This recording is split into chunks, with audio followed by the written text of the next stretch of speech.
everyone's kind of starting off, this virtual interviewing process. So we're jumping on the bandwagon.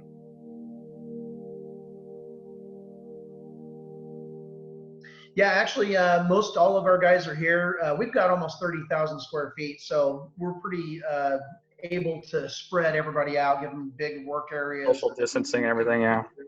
Yeah, and we've split all the breaks up, and so really nobody's working right on top of the next person. And of course, if anybody has any concerns or whatever, I do have two of our guys. Eric has been with us for a long time. He survived cancer last year. Oh, wow. And has a new born baby, so he's off right now. Yeah, rightfully Greg so. Also, yeah, Greg, super genius, and of course nobody's leaving here. It's just obviously just a precaution. But Right. Greg's also got a brand new kid as well, and she's got RSV. So we didn't want to put him in any kind of danger of passing it on. So, this I thought quarantine and a pandemic would be a lot more fun than this. This sucks. When you are under quarantine, it sounds fun, but it's really you're just going from nighttime pajamas to daytime pajamas, and that's really it. So you see them all dressed up. You're going that far? I'm still wearing my pajamas. No, I'm totally kidding. But I'll tell you. I mean, I think that everybody has had a pretty cool head about the things that are going on, and all we can do is just hope for the best. I really do think that the amount of car shows that we were already booked for this year have canceled. Right.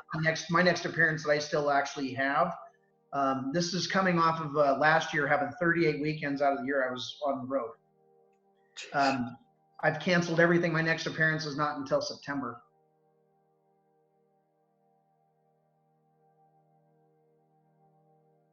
Same. That aspect's kind of the same. Looks like it gives me more time to mow my own lawn, which I love doing. Spend my weekends at my house. I always say I heard I have a nice house. I'd like to see it on a weekend or two. So there you go. I'll definitely, if nothing else, I think everybody will probably agree with me.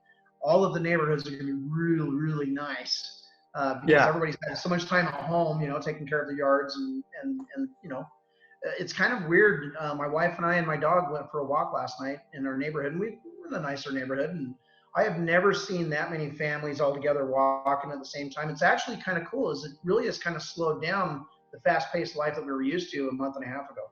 Right. So, I mean, I think everyone who wasn't walking is now walking now, right? I mean, you see everybody kind of doing family things outside, which is great. Exactly. Well, and together. I think that's kind of the other part. Being stuck inside if it's nice weather, I think everybody's really kind of enjoying being outside, and everybody's in their own corners of their yard and having a little bit of family distancing as well, which is important. But I mean, it's I think definitely after we get done with this whole deal, I think that we're going to find that the lifestyles have changed considerably. Just a little bit, yeah. Just a little bit. I mean, with your kids home, are you kind of getting them more into drawing now that they kind of have some time to themselves, or are they kind of doing their own thing? Well, they're old. Yeah. They've all moved out. Oh, they've all moved out now? They didn't come back after all this? Because I know a lot of older kids are been coming back to their parents' house now. No, we have a Kindig policy is that they go in the door or out the door one time and it shuts. They can come back and visit. I don't really look forward to that. But no, my son Drew turns 21 next month. Oh, that's awesome. I'm sure that his 21st birthday is going to suck. My daughter is going to turn 24 this Sunday on Easter. Oh, gosh. That's going to suck too. Of course, we work together, so it's cool if she comes over to the house. Right. We've kind of been in quarantine. Her and Caden, my son-in-law, they both work for Charity Nice, so we're already kind of in the night, the tight-knit family section anyway. My son Drew and his girlfriend probably not going to be able to come over. Yeah, so. That's going to be great. Yeah, my son, he just had his second birthday over the weekend, and that was a little tough. Luckily, he's not the age where he's worried about friends coming over, so we got away with it. But no, it's not easy. Yeah.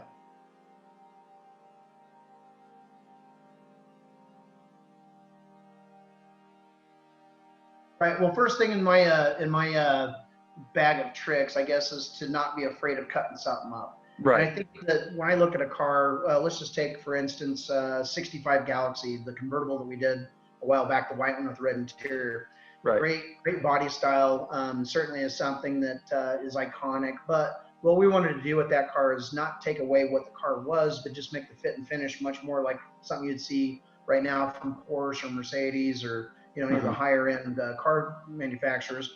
So fit and finish is always kind of the first thing. They had the styling was already there. You know, the clumsy bumpers, a lot of times that's the easiest way to make a car a lot smoother. And then, of course, taking maybe the gaskets out from between the taillight housings and the body to get the fitment just a little bit tighter.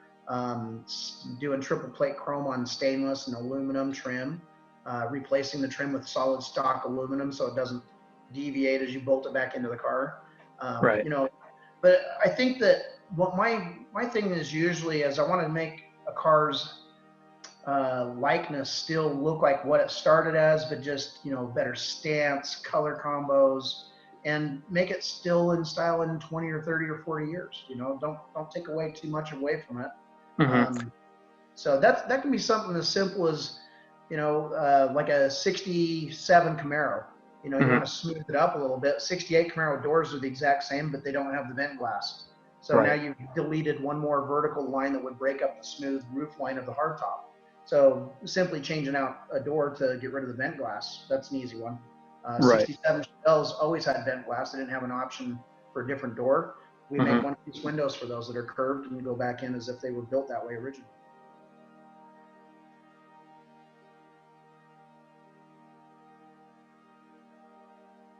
It's right up at the very top of the list. I mean, you can take, you know, I mean, we've kind of probably all followed the same kind of car cultures and that. I mean, you could take a really cool patinaed notchback Volkswagen or a square back.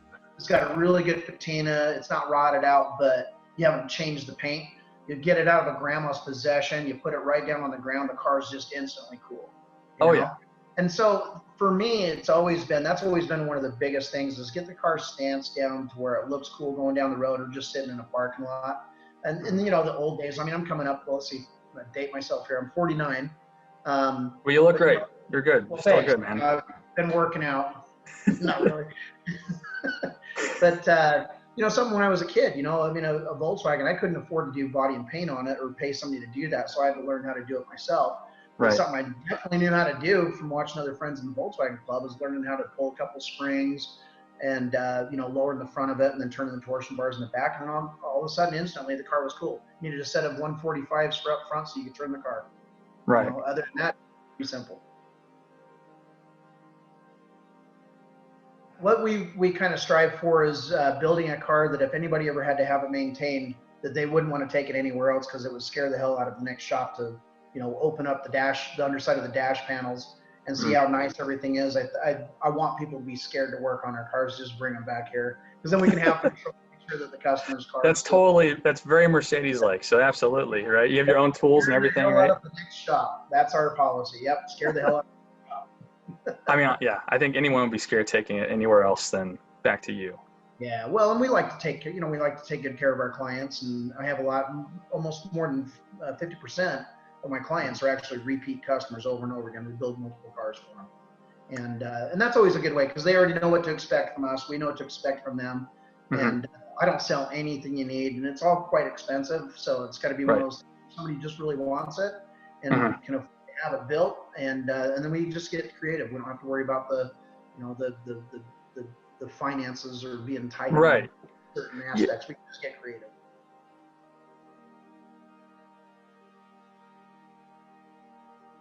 The old tits on a bull. And actually, I've got a great story about that. Okay, love to hear this. Jerry Logan with the Copper Caddy. Oh, okay. And, you know, great car, great client, good friend of mine. And he had asked to have hood scoops of some sort or hood grills of some detail put into the hood of a Cadillac. And to me, a custom Cadillac, a chop top Cadillac, does not have hood scoops. You want smooth lines. Oh, man, here we go. He was insistent on it, and actually I kept working on it, and finally it kind of clicked to me using the bullets and the egg crate grate of the front grille. That incorporated not only in the center console and the taillight panel, but we actually made the hood scoop pans that were actually the filter pans, and it came through the hood, and it actually looked really good. Yeah, no, it turned out great, but I didn't know that like you guys had that sort of back and forth. And did he like want like a funny car like hood scoop on that originally, or like? He wanted something that looked like an RS Camaro, or from a '68 Camaro, or something that had like some louvers in it, maybe more like a '67 Chevelle. Okay. Have 396 SS, and I Right. just kept thinking, that just doesn't belong on a Cadillac. A Cadillac hood is always smooth and clean, and nothing going on with it. But when it was all said and done, it was actually really, really a nice detail. It looked great, and then to follow suit, Tad Leach with Maybelline, the '58 Continental. Right. He says, Dave, have you ever seen a Ferrari Spider? It's got the glass over the engine, and he goes, I want to do that with this V12 twin supercharged engine. And I'm like, oh, not again. And I'm like, oh, please don't make me put a clear lens in the hood. And I kept doing I put a couple of different designs together, and I showed it to him. He was like, yeah. And I started looking at it. I was like, actually, this might be kind of cool. It just reminds me of like the Grease Lightning car, when they had the clear hood. I'm just like thinking of that. I'm like, oh man. Yeah. Oh boy. So when you do have these, theme, it actually works quite well. So right. It's carrying a theme. That's awesome. I mean, and you it's definitely a unique situation for you, because you want to keep the customer happy, because they're coming to you, and totally entrusting you. But obviously, in the end, it's gonna be their car. But honestly, you got to do what's going to be timeless for them, and they're going to continue to appreciate, because they might like it one day, and then the next they'd be like, okay, I'm a little tired of that. Right. And well, that's, I think, the balance for me is, once I start talking to a client, they kind of tell me, I'll ask them what their favorite color is. And obviously we already have kind of an idea of what car we're building. Mm-hmm. And at that point, as I'm asking these questions, I'm thinking about the interior contrast. I'm thinking about the wheels, the stance, the sound, everything about it. Within about 5 minutes, I'm driving that car, in my imagination up and down the street. I can see what that car looks like. Right. And then it's me to be able to go back and make sure that I steer them in the right direction. At the end of the day, it's their car. I got to make them happy, right. Like hood scoops on a '60 Cadillac chop top, or a hood bulge, a clear bubble on a '58 Continental. Right. Those things don't really belong on those cars, but I think once you have an idea of what the customer really wants, and at the end of the day, you got to give them what they want, and steering it in the right direction so it doesn't look stupid. Right. And we've been able to pull that off. And so I actually appreciate when my clients want to have some input and have some different ideas. In some cases, I can talk them out of it. In some cases, I can steer them in the right direction. Right.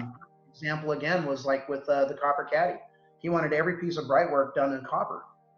Well, Cadillac, you think of the first couple of things, the car's big, it's got fins, and it's got a ton of chrome. If you take any of those away, you no longer have a '60 Cadillac.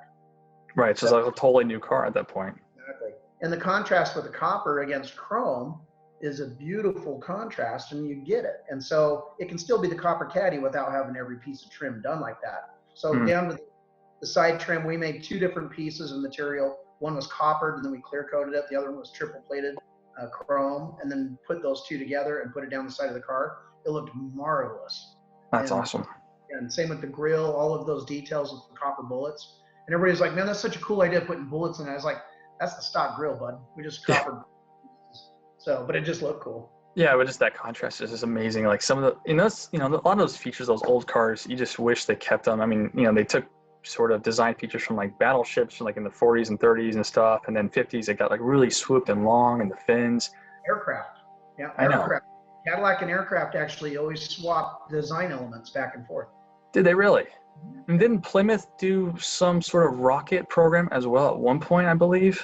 Yeah, well, I think everybody jumped on the rocket bandwagon. I think at some point, late 50s, by 58, they were getting pretty crazy about outer space and that kind of stuff. So you started seeing a lot of what looked like turbine engines or jet propulsion, up tail lights and stuff, whether it was Oldsmobile, Pontiac, I think had a lot of that kind of stuff. Of course, Cadillac, the 59 Cadillac, the twin bullet tail lights would, kind of emulate jets.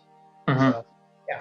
Yeah, those fins are solid. I have a story of my parents. My mom was in a little BMW way back when, and she was turning a corner parking lot, clipped the fins of forget what year it was, but it was one of those, ripped the door right off. Cadillac was unscathed, but it just got right in there, and the whole door just came off. Nice. I'm like, that's an awesome story. It just shows how well built those cars were, but how just pedestrian unsafe they were too. Oh yeah. It seemed like the bigger the car, it was just like one grasshopper in a glass jar, Yeah.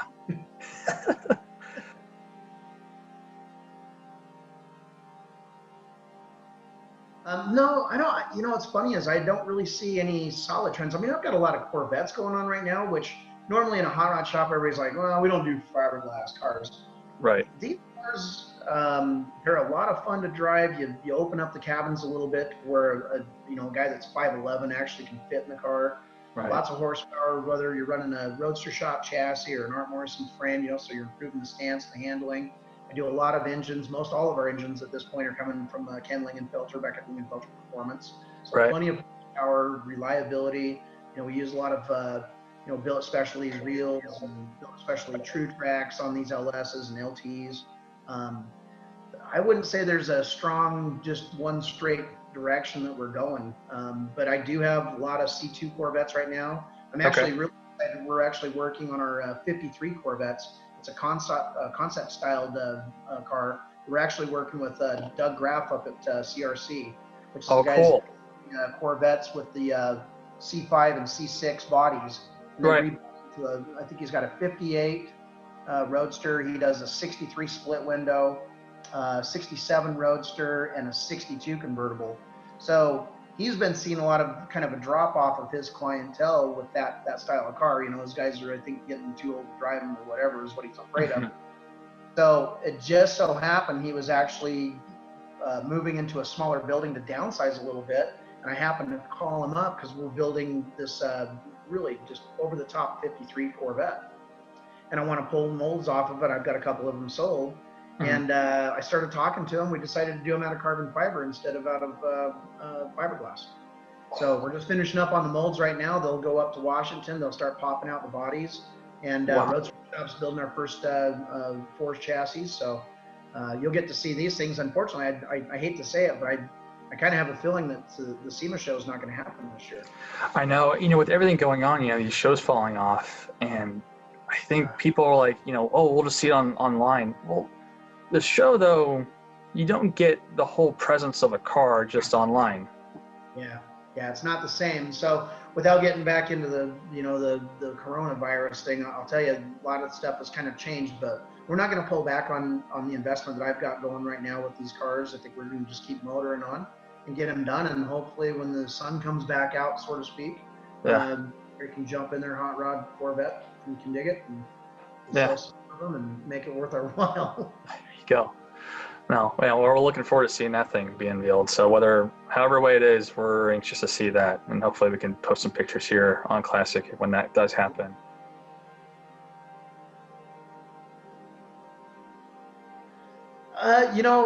Some of those cars, I think everything has its time, and it's kind of like clothing. It's kind of like clothing styles, it seems like every 10 years it goes back 7 decades or whatever it is. Right now it seems like we've just entered back into the 70s kind of a thing, or just getting out of the 70s, and now we're back into the 80s.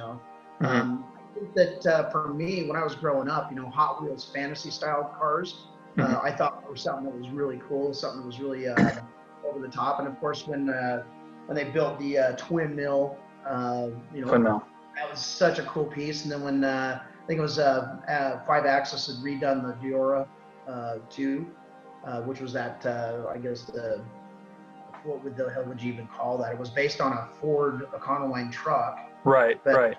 And stuff, but they did the full modern, version of it. I think stuff like that, the full customs, the things, the one-off bodies, the stuff that's just over the top. I'd like to see that come back. I think that the resto mod thing certainly has its place. Right. But I think the full custom, I think we've almost gotten too watered down and too conservative when it comes to the full custom cars. I think it'd be fun to build something you can actually get in, drive down the road, but it's something a little bit more like a fantasy style, hot rod. I'm a car junkie, so I've got a couple of cars I don't know if I could talk a client into letting me do what I'm going to do to this Ford again, but I'm going to do it. So, so yeah, that was one question. That we're going to do some pretty cool stuff too, and I'd like to do something that has more of a fantasy Hot Wheels styled, build something that's just obnoxious, and something that I think in that case will probably never go out of style. It's kind of like a if you found a really cool T-shirt in perfect condition from the '70s that had like Casey and the Sunshine Band's, van and cool colors and hippies with, thumbs up and glasses and whatever, you'd put it on, wear it just because it's cool, right? This will be like this. I'm gonna get in it. I'm gonna drive it because it's cool.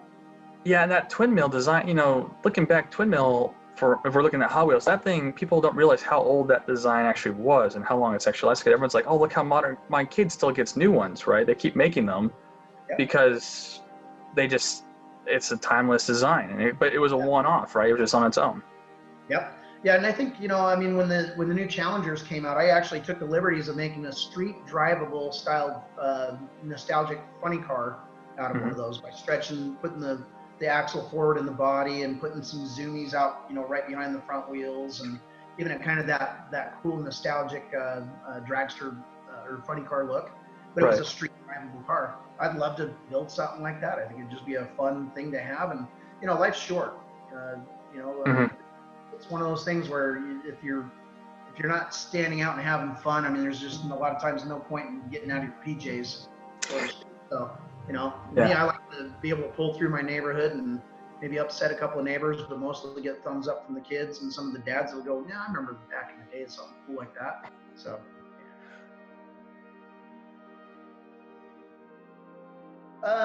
I like the sound of an engine. It's not to say that I wouldn't be interested in doing something like that. I actually thought about doing a vintage, a 23 window deluxe bus, but all electric powered. I think it'd be pretty cool. And of course, with the new bus coming out, they're all electric.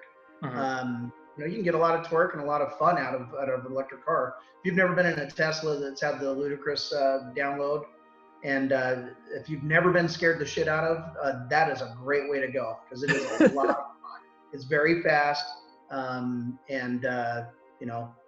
that it intrigues me. Let's put it that way. I wouldn't say I would never build an electric car, but again, I like the smell and the vibration and the it's sound. The character, right? That just gives it so much more. The sound, the noise, just the sound, the smell of a car. It just all together, it's the experience, right? It's the full theater at that point. Exactly. And I remember the Fisker Karma. What a beautiful car that was. Oh yeah. I kept thinking, well, geez, they went out of business. Maybe I'll snag one of those up and put an LS in it.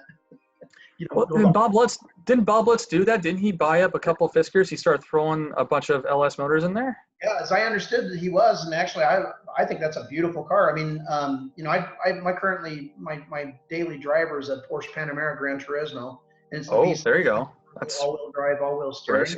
Yeah. And the car is it's ridiculous with when you put it on the Sport Plus and do a power brake and it just launches. It's ridiculous. Like, you almost feel sick to your stomach. It's actually very impressive because it doesn't squeak the tires. It just goes. Well, it's a heavy car too. Because the Panamera is not a light car. For something that heavy to accelerate that fast is impressive. Yes. Yeah. And then you got the fun little button that throws another 8 pounds of boost on the turbo for 30 seconds. Gives you a little timer to be irresponsible. Oh, there you go. Yeah. Because everyone needs that, right? We need the irresponsible. Everyone needs the irresponsible button. Like, this just says irresponsible. Yes, please. Yes. Yeah. And of course, I only do that on a closed course by a professional driver. Closed course only, and you're not even driving. You're just the passenger, and you get to just watch, right? No, we didn't put two lives in jeopardy. It's just me with a helmet. Oh, there you go. Okay. I'm totally lying to you guys. No, with everything going on, it's funny with all these cars coming out and they have these sport buttons. It's like, and I think other people have said this too. This is not an original remark, but why don't they all just come as like one giant sport button? They should not be hindered, right, with some of these other cars. I think they call it valet proof.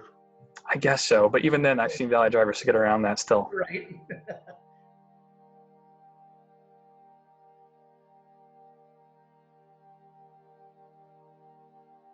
I don't know if I could really nail it down to one thing because I've had so many great And that's fine, yeah. But my grandmother was quite an inspiration to me, and she was the type of person that, I would think, as a kid that she's being old-fashioned. I think I was 11 or 12 years old, and I designed up this really kind of space-age looking car. I was always fascinated with the Lamborghini Countach, and what kid my age didn't have a Lamborghini Countach poster in his room, Uh-huh. And so I remember doing a design up, and I had done this kind of a cool rose gold kind of a color on this car. And I had this idea of putting the scoops underneath the car for the radiator. And my grandmother just thought, well, gosh, this kid's got this much going on and thinking this far ahead and everything else. She goes, I'm going to call and I'm going to send this to Lee Iacocca. That's a cool memory. And I'm like, okay, really? And she's like, yeah, you're really good at this. I'm gonna get a hold of somebody at Disney, and you're gonna be drawing cars, or you're gonna be doing something with Disney as an artist. And it was just always seemed like she was so old fashioned. And what I think that I would tell kids these days is, if you've got some grandparent or a parent that is that interested and that supportive of you, you should listen to them and take advantage of it and see where it goes. I think I could have been a lot further along. Started my business, I think, when I was 28.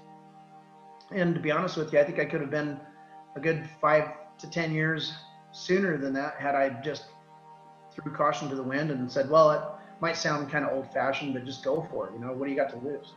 Right. So, yeah. If my wife hadn't supported me, I don't think that, I think I hounded her for 5 years. Well, no, I'm going to quit my job.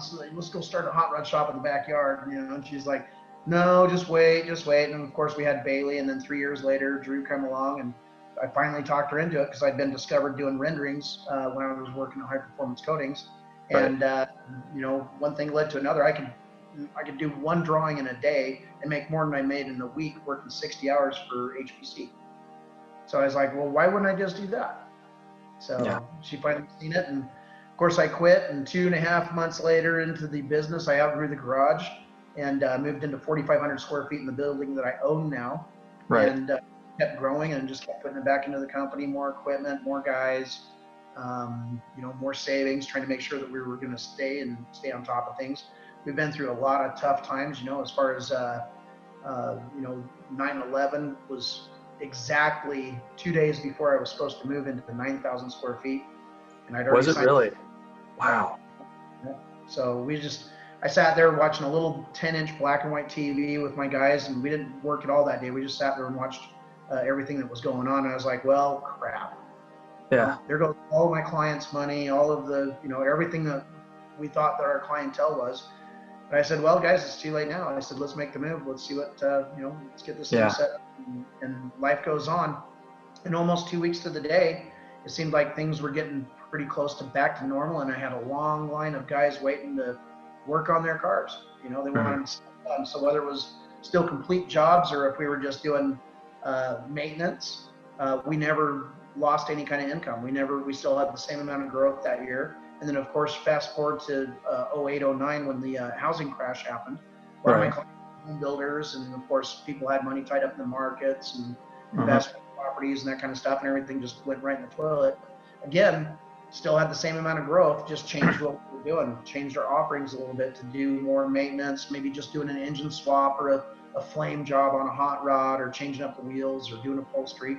And again, we went through a lot more cars, maybe not quite as big of projects, but still had the same amount of income and growth that year again. No, and you're still here. I mean, we're so grateful you guys are. So, because you guys just make art constantly. So. Well, thank you. And here, of course, we're right in the middle of hopefully we're in the middle and maybe closer to the pandemic, and we're still rocking it. Just a little different. Yeah, just a little different. Another day, just another challenge, right? Yep.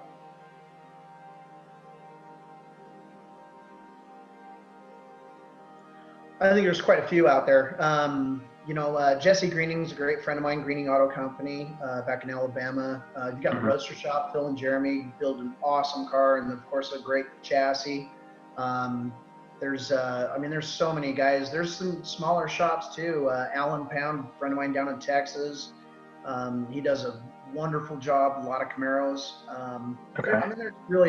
They're all over the place. There's so many great builders, and to be honest with you, the guys that are building stuff that are competing in the top of the game, whether it's Good Guys or ISCA. There's so many qualified shops out there that if it's somebody looking to have a car built, do your research, maybe talk to former clients of theirs.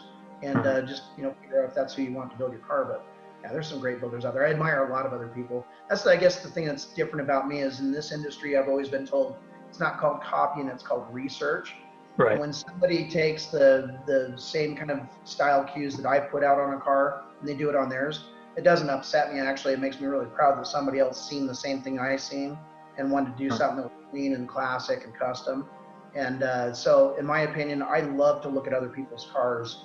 I think it's interesting and keeps your mind open to other ideas, things that you might look at and go, I really like that. I might have done this, and then you just have it in the back of your mind. And it just pops up on another car, maybe twisted a little bit. So, I mean, yeah, you can't always. I mean, that's kind of a communal sort of inspirational pool, right? Of where everyone's drawing ideas from. Well, yep.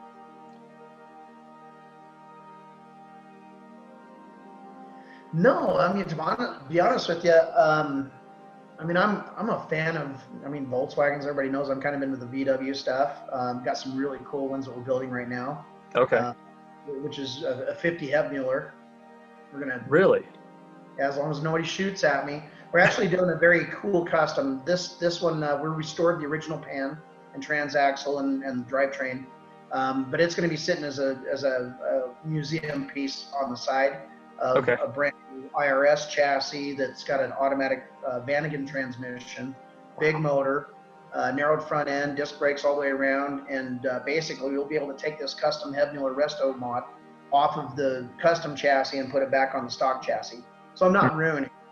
Right. So it'd be kind of cool. But street rods, I was always a big fan of like a 32 Roadster, to be honest with you. Mm-hmm. The street rod kind of stuff kind of seems to be dying off. It's whether that's that generation is just not into it as much anymore. Everybody's kind of moved into the muscle cars and the big body stuff and the Tri-5s, which I think are still wonderful too. I mean, I'm kind of all over the place. If you ask me what my favorite car is, I'd have to tell you it's my next car I finish. So you mentioned Volkswagens. I just remember my first sort of car memory was when my dad brought home the original Herbie Love Bug with Dean Jones in it, right? I don't think people realize that that movie alone had a lot of awesome just other cars too in it, like the Stingrays and the Bizzarinis and stuff that were in there. That by far was like, I remember I will always love the Bug from that movie, which I believe had like a Porsche engine in it, right? I think it just had dual Cadrons on it. No. There you go. Well, that will always be my little fond memory. It was my little Herbie Love Bug, right? That's it. Oh yeah, they're a lot of fun. We still got one of them in the family. Belongs to my in-laws, and my daughter actually has been working on it. So 67, which is kind of an iconic one. First year of 12 volt and 1 year only body panels as far as the front fenders and the deck lid and some of that stuff. Awesome. So yeah, it's cool. Big smoothies on it? Are you trying to stay away from it and not do too much to it? No, actually, no. We can't leave anything alone. We're custom people. Right, so now we got a set of flat 5 BRM style wheels. We're gonna put on it and drop it and stuff. But I mean it's a cool car. It's been sitting in the back of a barn forever, so it's probably gonna need some rust repair. But I'm leaving it up to my daughter. That's her project. Oh, rust. It's always fun when you find rust on your project and you're just like, oh. Obviously, I think you have a little more resources than some of us, but like rust is just, no matter who you are, it's just gut wrenching when you find it. Yeah. Well, that brings me to a good point. When we go to build a car, if somebody doesn't already have the car and they're like, well, I think I can find one, for like $1,500, it's like, hey, bro, let's find you one for like 10,000 or 15,000. It's got all the trim, it's got good sheet, really good floors, and then we can just strip it and go straight to the customizing instead of having to put $70,000 into sheet metal repair and stuff before we can even start customizing it. Because that's like weaving your own carpet. It sucks. Nobody wants to do that. You want to just put the carpet in, right? No, that's a good point. It's like, people find these older cars like, oh, I just saved them, a lot of money on finding the base frame project. But every project kind of has like the base amount of where you need to start at. And to get to that base, it could cost you a lot, or you just might as well pay to get to that, right? Yep. Yeah, it's kind of like the old buying your first house. You might as well spend a little bit more money and buy one that doesn't need to be completely gutted to the sticks and start all over. Because that you could have bought the nice one and just went on with life, paying the same amount, per month. Right. all done. No. We have a friend of ours who was always saying that he's a universal tool. Is like you can buy a $7,500 car, but it's going to cost you the same amount. Might as well just buy it right there, or if you're wherever you are on the spectrum, it's going to take you that much work to get to where you need to be. Right. Yep. That's why I keep 2 cars with warranty.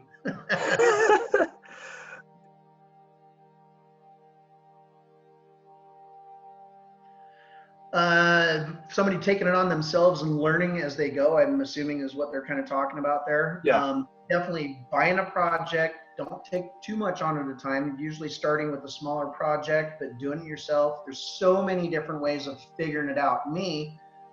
This is back in the day before internet was such a huge deal. I was hanging out with the Volkswagen Club with the guys that had been in it for a while, some older guys that maybe were in the industry of body and paint, welding, engine building, mechanical. And I just watched them and then figured out how to do it on my own. So a lot of times what I'll tell people is, there's so many YouTube videos now of how to do something. You can figure out how to do a chop top on a bug pretty damn easy just by looking it up. There's a lot of books out there like Tech Smith. He's got a big, book on chopping different tops, and there's a Volkswagen one in there. So there's so many great ways to find the information, but doing it yourself, I think, gives you the ability to take on the next project, maybe a bigger one, or maybe just do a little bit better. That's what I always tell everybody is that's the best education you can have is hands-on. Yeah. And with like you said, the internet just going to help us out. It helps us out so much. Like YouTube, you kind of see it happening. Where, like you said, before YouTube was around, we were having to go to our friend's garage and watch them how they do it, or some other garage to see how someone actually does it right. Right. Yep.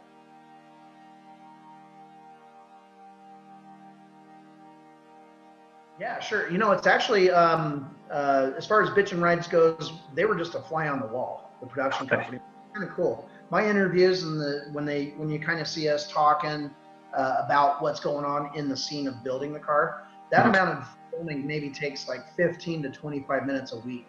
Oh, so nothing really out of your day then. Exactly. And we really got streamlined after, well, let's see, we just finished season 6. We're filming season 7. Obviously, we're taking a little bit of a break right now because of the current health conditions. Right. Basically, we film all year long. We overlap our seasons, which is kind of cool. Gives us the opportunity to build the cars and take the time that it does. Because most of our cars that you see built on Bitchin Rides, they are cars that can compete on lights and stands and mirrors for like ISCA. They could go to Detroit if we cared to do that. They go to Good Guys. We run them on the courses when we can.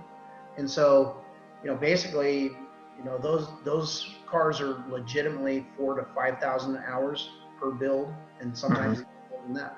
So, they can't rush us. They're not going to tell us, hey, use these mufflers, or put these wheels on here, or can you use this oil product or whatever. Label out, right? And that's awesome that like that didn't get to affect anything, right? Because again, you're making art. We don't want to get that all commercialized and everything. So that's really cool they were able to do that. Yeah, they're just here to capture it. And then of course we had the spin-off TV series this year, Bitchin Boot Camp. That's right. I filmed that in my second building that I have about 3 blocks from here.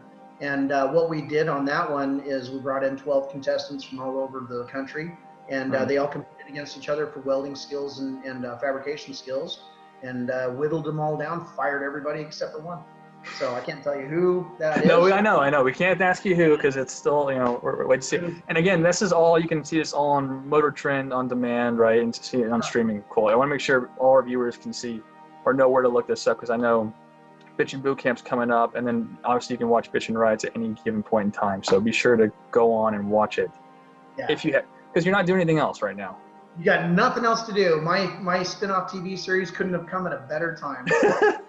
We're not saying that we wouldn't have already watched it. I'm just saying people can have more time to at least binge watch other than other shows out there.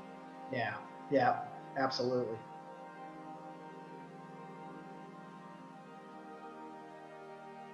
It makes more sense to put a GM motor in a GM product. Well, for a GM product, yeah. Yeah, certainly. But, we've actually been playing around with the LTs, LT1 and the LT4 Supercharged, which is just a ridiculous amount of horsepower, especially after Ken and his guys get his hands on it. Right. The Corvette that we had on last year for Lloyd Carney. Was it last year or the year before? I remember that, yeah. Yeah, I'm trying. It's all a blur. I know. But anyway, the 62 Corvette, beautiful car with the spice interiors, red exterior.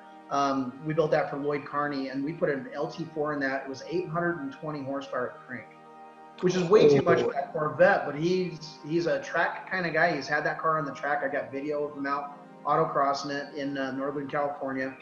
He runs his Ferrari on the same track and damn near the same speeds. So it's holy cow. Yep. That's so you get plenty of horsepower out of it. The Corvettes that we're building, the baseline, like the engine that we put in my dad's 57 Corvette, right. The black one with red interior that we did a couple years back. That's got a LS3 with, LS7 with LS3 heads and Borla 8-stack injection, and it overshot the range of horsepower I wanted to be in at about 450 range. It's 670 horsepower, naturally aspirated. I was like, what does your dad think of that? Does he use it, or does he get in trouble with it, or is he cool with that amount of horsepower? He's scared to hell of that car. It's actually in my garage, and he comes over and we make sure it's got fuel in it and it's clean and ready for him to go for a drive. But he's scared to hell, really. He says, Dave, I don't want the car back. He says, I'll come and just borrow it. You guys, because it was the family affair. The car will never get sold. It'll go to charity night when Bonnie and Dick can't drive anymore. And then it'll go to my daughter and my son when we can't drive anymore. The car will never get sold. So yeah. The history of that car is it used to sit in his 8-car garage out in the backyard, and he'd have shipping blankets on it and boxes of casters and other things just sitting on the car. We'd get everything off the car on the 4th of July weekend. We'd wash all of the cars in his collection, put vice grips to hold the headliner up on the 35 Ford that he's never finished the headliner on since I met his daughter almost 30 years ago. and we'd wash the cars, take the kids up and down the street and put them back in the garage at the end of that 4th of July day, and put all of the boxes and crap back on them, and that's where the car would sit until the next year. And so when he retired, and he's been so good to charity and I, we wanted to do something. We were in a financial position to do something cool. And we're going to do another car, and we was like, let's just do Dad's. So we went and snagged his car and got him behind the idea and made him come down and bust his hump with us, and we did the car here, and great success. Beautiful car. It's a lot of fun to look at. Oh, yeah. Awesome to drive, and it's really, really great to see him get in the car and take off and go for a run. And just to make sure, that's the Corvette we're seeing in like the opening credits of Bitching Rides, right? Okay. Yep, it's a beautiful car. Yeah, one of my personal favorites. So.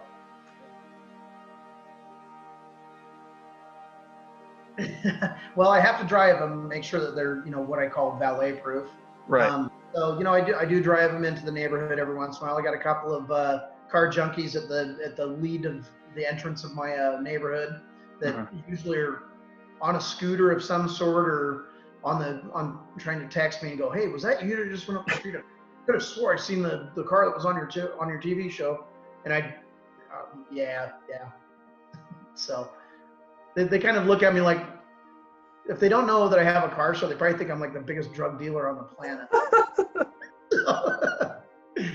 But no, I think most of them kind of know, what I do and stuff. I've been around for a long time, and I'm born and raised here, so yeah. I think they got a pretty good idea of what we do. And I've been on the local news a bunch of times back in the day, and so at least they know your face and who to call if they hear something through their neighborhood right now. Yeah, which is always flattering. I always say it's nice to find out you don't suck. Yeah. And I remember when we moved into the new house about 5 years ago, we went to the local grocery store, and my wife actually grew up in that area, but it's changed a lot. We've had a lot of influx from California and stuff over the last 20 plus years, and so there we were. I'm in the produce area of the Harmon's grocery store, and right at the corner of that area, there's the butcher block. And I remember having the basket. I hear this guy go, "Holy crap!" And he looks over, and I'm like, trying not to make eye contact. I'm picking out celery, and he comes running over, and it's the butcher, man. He's got blood, and he's, "Oh my gosh, what are you doing here? What are you doing?" I said, "I live here." He goes, "Can I get a picture with you?" I said, "As soon as you get me a wet wipe." He shook my hand. He had the clear plastic gloves with blood and crap all over him still, which I thought it was man. Yeah, but I took a picture with him, but he did go get me a wet wipe because it was pretty gross. But yeah, but I thought it was. That's pretty good. I mean, that's a pretty good story. I mean, that's great that the community is like kind of all around you still and supportive of what you do, because you're giving back to the community as well, like you said.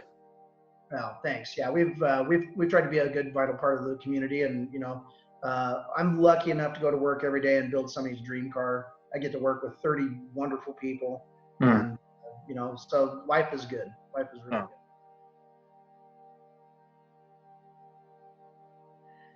Oh man, yeah, there's a couple of them that really stand out. One of my actual first cars. I don't ever, when I'm asked what was your first car, this car never really comes up, but I'm sure I've told the story before.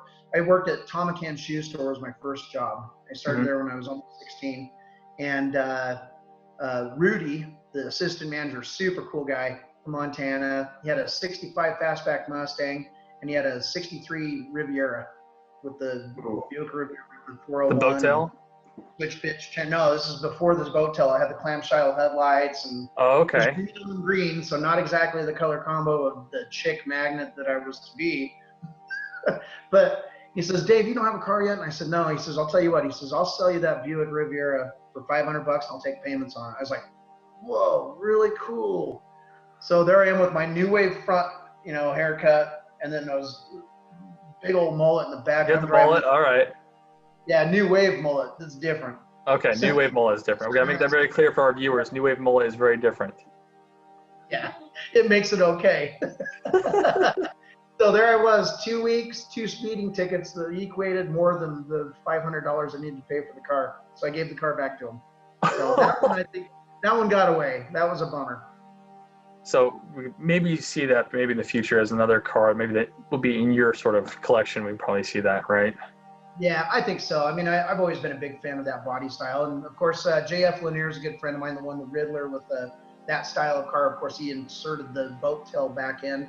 I rode in that car when I was up in Osoyoos, Canada last summer. Mm-hmm.